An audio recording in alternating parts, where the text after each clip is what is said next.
Hello and welcome back to another Intergalactic Aerospace Expo 2952, and oh boy, today is Roberts Space Industry and it is fantastic, right? It is fantastic. This is one of those brands out there that I love, and in fact there are some ships in here that's on my list to get. Right, so before I begin, like, subscribe, hit the notification button and help this channel grow. And first thing first, we're gonna check out the RSI Galaxy. That's right, yesterday I did a small little prediction on the price tag for the Galaxy, and oh boy was I so wrong, and it is wrong for the good way. That's right, it is fantastic. Before we go to the RSI Galaxy, first thing first, we want to check the daily war bond deal. It is the Mantis, and it is a, well, I wouldn't say it's single pilot friendly because this ship is unique, it's nice, it's niche, is, well, it's kind of expensive though,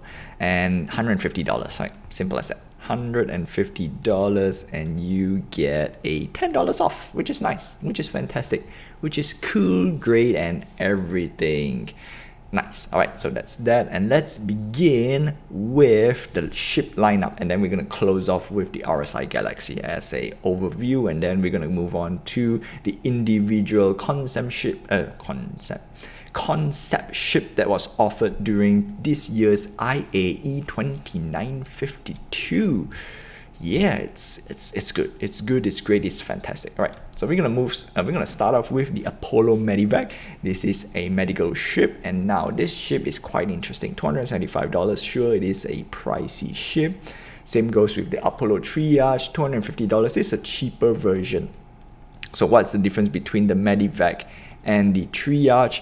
The Triage has less pew firepower. Basically less armor and less survivability, quote unquote, right? But in general, it still have the same main function, which is the triage bed. And right now, this is the cheapest, right? And I mean the cheapest medical ship that offers tier 1 bed on paper. Hopefully they don't change, because if they change, then it's a little bit painful. So if you are the person who likes to do first-person shooter and stuff like that, actually, this is the ship to pick up. It's not great in bounty hunting and player versus player stuff. Yeah, if it's ship-to-ship combat, this ship is lousy. But if you like first-person shooter, explore a little bit with a bit of simple cargo hauling, right, search and rescue, then this ship is the best because it offers respawn, and respawn is a huge thing for people who wants to play solo, especially solo on foot. If you're gonna pew a lot on ship, then yeah, that's a whole different story. So in my opinion, I recommend both of this ship, right? The Medivac and the Triage. So in this case, $250. Okay, it's relatively a price to pay for the best perk in the whole entire game, which is respawn, to be honest, right? Next, we have the Aurora series. Start off with the Aurora CL, $45. Aurora ES, the cheapest one, at $20. Aurora LN, this is a pew version, at $40. Aurora LX, just a lot of bling, not a lot of firepower, $35. And the Aurora MR, which is the starter ship. Now, in general, Aurora series, very simple. If you want to get it, if you really want to spend money, get the best of the best, which is the Aurora LN, maximum firepower. But at $40, actually, it's not bad. It's not that bad. The Mustang is cheaper, right? $30. $40, the Aurora LN, most likely the closest competitor is the Mustang Beta. And of course, if you add $5 more, it would be the Drake Carter, but the Drake Carter is $5 more, less pew versus the Aurora LN and the Mustang Alpha. So in my opinion, okay, it's okay. If you really want to have the best Aurora in class, the LN is your choice. Yeah, but in this case, the MR is good enough. Next, we move on to one of the best ship that I like initially in the early days of Star Citizen is the Constellation series, and in this case the Constellation Andromeda, $240. And you ask me, is this ship that good? The answer is actually yes. $240, you don't get one ship, you get two ships. You get the Andromeda plus a P-52 Merlin, which is another ship, right? At $25 in value right now. So all in all, you're paying about $215 for the ship. And this ship is great because it has one of the biggest, not the biggest still belongs to 600i, but it has at least 2 size 5 weapon hardpoint and 2 size 4 weapon hardpoint. This thing output deep. I mean, this guy's DPS is off the roof for a pilot control weaponry at the price tag of $240. It is the tried and true multi-crew ship in my opinion. Right, 4 players is all you need. Actually, not really 4 players. You just need 1 pilot, 1 for the parasite ship, 2, and the Andromeda has a top and a bottom turret, so 3 and 4. But in my opinion, you just need 1 guy for the turret, right? Just either hop up or hop down. So 3 players is needed, minimum, in my opinion. And in this case, $240. Yeah, perfect.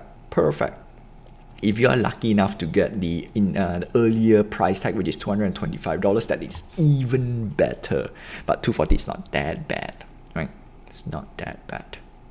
Next, we have the Aquila, which is the exploration version. Now, this one is it's great, it's good. It loses out a turret for a scanning suite. And the only question is, should you pay extra to get an exploration module? In this case, it's $70 extra.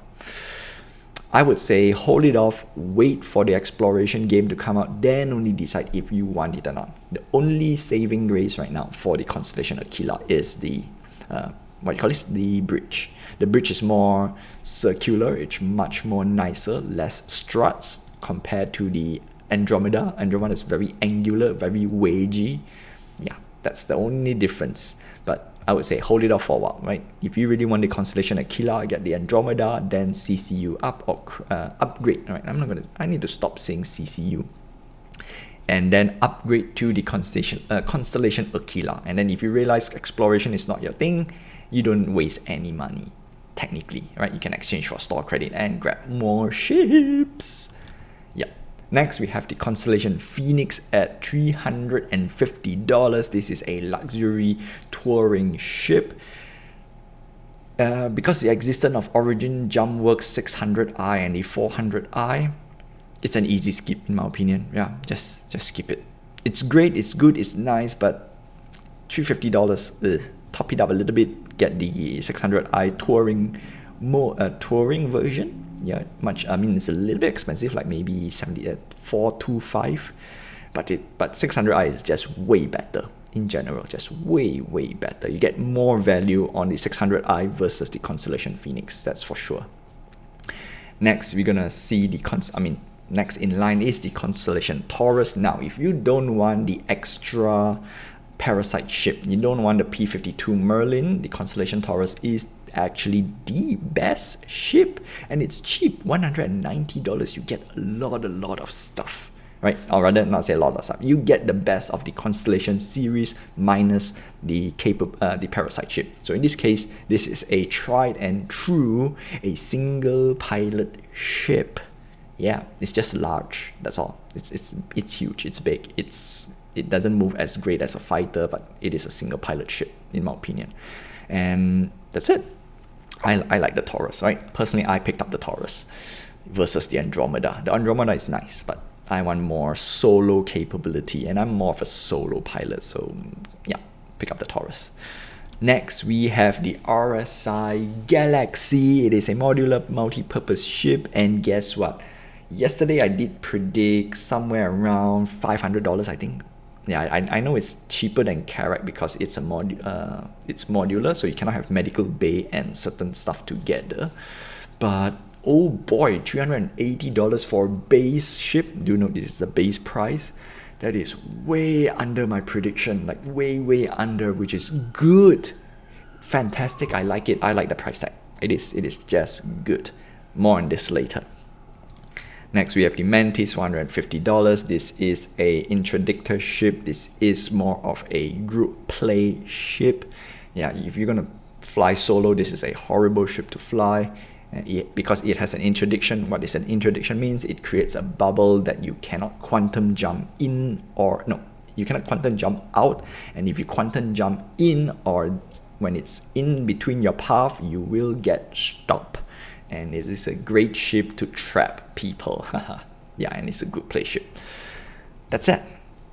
Next, we have one of my favorite ships. In fact, this is the ship that I am planning to have it endgame when the mining thing gets flashed out. It is the RSI Orion, $575. This guy chew up rocks like a boss. The only question is, we haven't seen any gameplay yet, so comment withheld.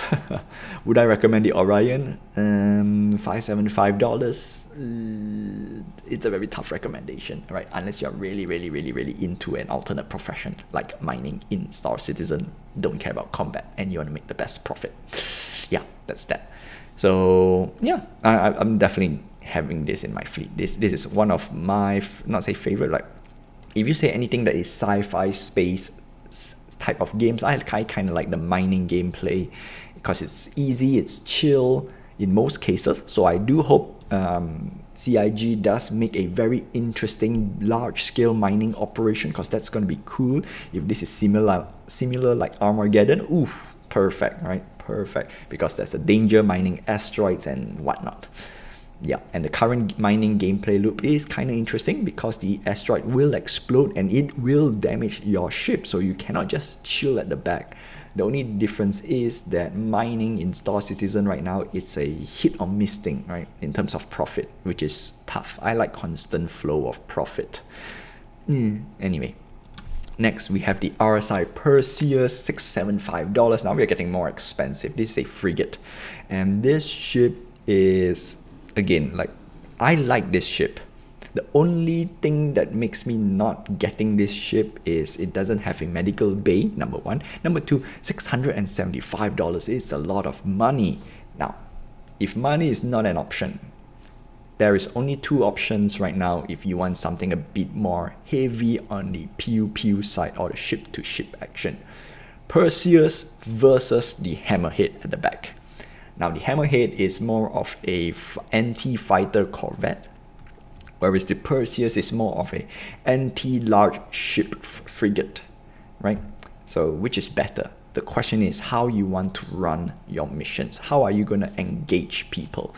For my case, I would pick the Perseus because of one small little reason. That is a much more smaller crew needed for almost maximum firepower. You need the captain, right? Captain on the bridge. You need at least two more to mount the twin size 7 cannons, one on top, one at the back. And you need at least one more for maybe some support system like scanning, radar and everything. So in total, you can run around a crew of 3 to 4 in order to make not to say 100% crewed for Perseus, but at least to 70 to 80% crew, DPS efficiency or ship efficiency. Because on one end is, if you're going to do forward engagement, you need the captain, obviously. You need one guy to operate the turret, and then one more crew just floating around. Maybe man the back turret, or maybe he will do the control system, the logistics stuff in the ship, and that's it. So 3. And then if you want to cover your ass a little bit, where if you're running away with maximum firepower on broadside or port side, right, you can shoot sideways. So you man another guy, and then you get 100% damage efficiency or damage output, and that's that, right? So the Perseus takes the cake, whereas the Hammerhead requires a bit more crew to crew up.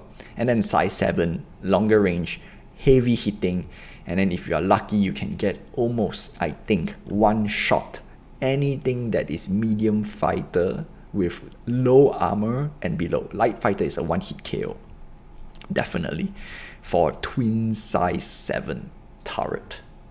Yeah, that's that.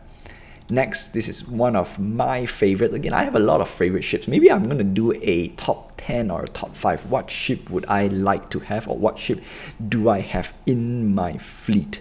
And in this case, the Polaris is a very solid pick, right? $750, sure, it is expensive, but this one, Right, versus the Odyssey. This is a big question right now. The Polaris is more of a military ship versus the Odyssey. The Odyssey is more of a self-sustained exploration ship. I would pick the Polaris if and only if I need a mobile base, right, in a combat zone, because this guy is packing the biggest torpedo in the game at the moment. And right now, we don't have the stats for the Polaris. How many torpedoes does it take to take down a Idris? But in the Retaliator and the Stealth Bomber, the Eclipse, I think it takes around nine direct hit, right? Cannot be missed. It has to be a direct hit if I'm not mistaken. So in this case, a fully loaded Retaliator can take down the Idris. That is a size 9. This is a size 10 torpedo. So if I were to give or take, I'm going to say six torpedoes, maybe. Yeah, we don't have the correct stats at the moment, so bear with me. And this basically has every amenity that the Carrack has, except for a dedicated exploration module. It has medical bay, it has a ship hangar, it has a vehicle hangar or vehicle bay, it has everything plus torpedo. Yeah, it's just good to have. Right. And in this case, if I were to pick between the Odyssey and the Polaris, actually I would put my money on Polaris right now. Yeah, it's just nicer, right? I like combat ships and I like mobile bases. And I might be wrong, because the Odyssey might be a better pick in the long run, maybe. Anyway, that's that. Moving on to the Scorpius. Now, this is the last ship in the top 4 for the best in show, so I highly recommend pick up the Scorpius if you want the skins.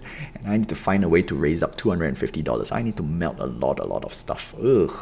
Well, the Scorpius is an X-Wing version of Star Citizen, or rather the X-Wing version in Star Citizen.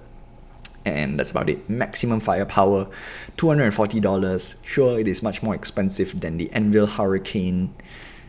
Yeah, no, enough said. Right, this ship is very nice. Right, and very nice profile as well. So I'll give that. Next, we have the Ursa Rover. They say vehicle, $50. Vehicles I usually say skip. Easy skippo. Yep. And that's that for the RSI line. Now let's check out the RSI Galaxy, cause it's oh boy. I was thankful that I got it wrong for all the right reasons, right? It is cheaper than what I've predicted, and the most important part is modular bay. And on top of that, it might have more manufacturing modules coming in later date, which is nice. Very nice, right? I am very tempted to pick up one. Yeah, I'm very tempted to pick up one right now. But the price tag is, not to say it's not on my side, because I have other ships that I want to pick, which I will reveal my ship list at the end after Best in Show during the finale, because the finale is where you can buy a lot of all the ships, and the Warborn Daily Deal will come back. Well, last year it came back, so this year I'm thinking the same, that it will come back. So let's see what module we have. We have cargo, we have med bay, and we have a refinery. Now the question is, what does all this module do? There's no description yet, which is tough. Okay, so professional grade hauler with 5. Okay, this is a 512 SU. This cargo. Med bay didn't say anything about the tier beds, but I'm gonna assume tier 2 definitely is in play.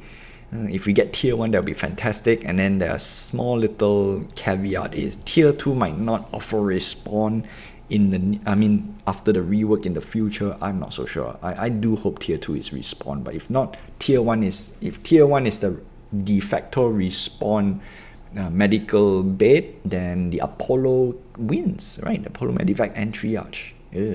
Yeah, I definitely have the Apollo in my fleet, that's for sure, right? It is just too good not to have it. Refinery, it didn't say anything about refinery at the moment, but I'm gonna assume it refines material, or rather resource or ore, and then it can use to fuel up the Galaxy. That's my prediction at the moment, which is similar to the RSI Orion, to the MISC Odyssey, without the mining capability. Why did I say RSI? Oh yeah, no. Both of them starts with O. So that's that. All right. Okay, didn't say anything. Hanger access, processor, raw materials to sealable material at the end of push of button. Pull raw system. Okay, no, didn't say anything. Dual processor refined half time. Yeah, didn't say much. Stabilize minor injury. When conditions critical, you are covered. Treat more serious ailment. So according to this little layout, maybe this tier 1, tier 2, tier 3 question mark, which is a huge question mark. I have no idea at the moment. And then cargo bay. Yeah, okay, cool. That's it. That's the module. Now let's move on to the most important question, which is the technical specs and price tag. 110 meters. Okay, I kind of on point, which is in between the. It's not Polaris size, but it's not Carrack size. It's like slightly in between, right? Slightly. Crew of 6. Taurus is 3, remote dual S5, missile, this most likely is pilot control, hangar X small, which is similar to, might be better than the Carrack, but I think it's the same as Carrack, right? Extra small, which is, it is enough to fit a Perseus comfortably, and of course you can fit other ships if you can squeeze, if it sits, if it fits, it sits. Shield S3 not bothered, so this one doesn't have pilot control, pew pew. Yeah, okay, it doesn't have pilot control pew pew, but still cheaper than the 600i. Ooh, because I was predicting 500 because of the 600i. Interesting. All right, so let's move on.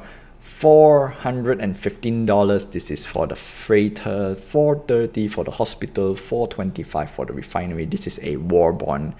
The numbers. This is not a store credit. Store credit will be $450, $470, all right, $460. So I wasn't that far off, right? I did say $500. Yep, still cheaper, still better. I still like it. Next we have the complete set, $530, which means you got all the modules. $570. Okay, nice. Standalone $350 for Warbond concept. Store credit $380. Okay, I'll definitely get some CCU to the some ship upgrade to the Galaxy. Yep, standalone module 70, 90, 80. I will put it this way, right? I would definitely grab the Galaxy base, and then the modules, depending on how you want to play, usually I will just get it in game, right? Yeah, that's usually what I do. That's why I'm going to do it for the Endeavor, right? Get the $350 base version, and then whatever mods I need, I'll just buy it in game. So of course you can upgrade now, but it doesn't have the Warbond upgrade. That means you're paying the store credit of $380 if you upgrade to. Yep, and that's it. That's the end for the RSI Galaxy. A very quick overview. We're going to go a little bit more in-depth and comparison in other videos, which I'm going to start producing on the weekend. Yep, and it's the best time to recap on the concept ships for IAE 2952. And that's it. That's all I have for you for today. Do note you don't need to buy any of this ship in order to enjoy the game. You need only the starter pack. In this case, the Drake Carter is the best pick for sure, right? If you are a new player, just go grab the Drake Cutter and then play for a year, and then the next anniversary sale or the next IAE, then only you figure out, hey, I should have some cool ships in my fleet. That is my recommendation. On top of that, you don't even need to wait for next year. The next closest thing that you can buy lots of ships is the Invictus event, right? And that is usually held middle of like June, July. It's basically the 4th of July in Star Citizen, and it's fun. It's great that there are more opportunities to grab ships, right? So just start with a starter pack, have fun, enjoy, and then only gauge if you want more ships or not. That's what I did. That's how I've been doing it ever since. And the best time to reconsolidate and upgrade your fleet is, especially now, you can get a lot of cheap ships during the finale. That's where you can start rebuilding. And small little PSA, best in show is tomorrow. So I do hope that you got all the ships that you want, right? You want the Carrack, you want the MSR, you want the Pisces Exploration, and you want the RSI Scorpius if you want to get all the skins and freebies. Until then, my friends, like, subscribe, hit the notification button, and help this channel grow. I know today's video is a little bit longer than what I like to be, but it is what it is. Until then, my friends, see you in the verse and fly safe. Very nice ship. Very, very nice ship.